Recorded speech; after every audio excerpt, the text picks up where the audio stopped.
going on, everybody? Back at WonderCon, and with us is Giles. Just met him. How are you? I'm doing well. Thanks for stopping by. Yeah, no problem. Yeah, you got a pretty interesting setup here. So tell everybody what they're going to see it as we're talking. What did you bring to WonderCon this year? Well, we got a 6-issue limited series. It's called The World of Tomorrow. Over here, it's a sci-fi comedy set in 1950s Hollywood. Follows the adventure of Craig Barstow. He's the burned-out lead actor on the formerly #1 sci-fi show of the 1950s called The World of Tomorrow. And we meet him on the day he finds out the show's getting canceled and he's out of a job. And when the mob comes calling for his unpaid debts, a failed hit job leaves him delusional and believing he actually is the show's main character. What or who inspired the story?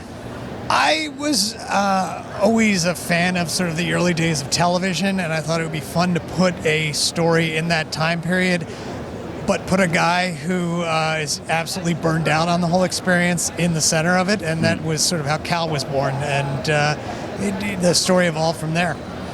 Is this your first time writing for a graphic novel, comic book?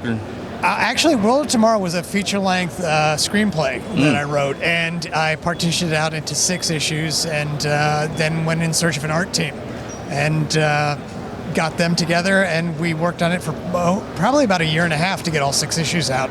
And eventually it was distributed by Diamond Comics, and it was in comic book stores across the U.S. So it was really a labor of love, and we were happy to see it come to a final fruition like that. The screenplay, did that ever go anywhere? The screenplay became the graphic novel series. Oh, the graphic novel? Yeah. So, I mean, I was actually talking to some other people that out here at WonderCon, a lot of these titles, they do become actually shows or movies.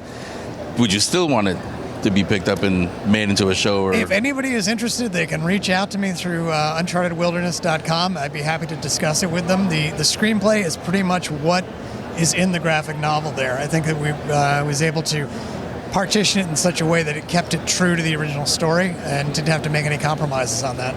Okay. So if they're not here at WonderCon, where can they pick them up?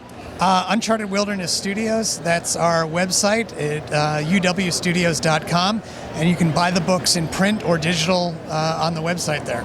Perfect. And for you guys, it'll be on the description. Charles, thanks a lot, and keep enjoying WonderCon. Thank you. Appreciate it.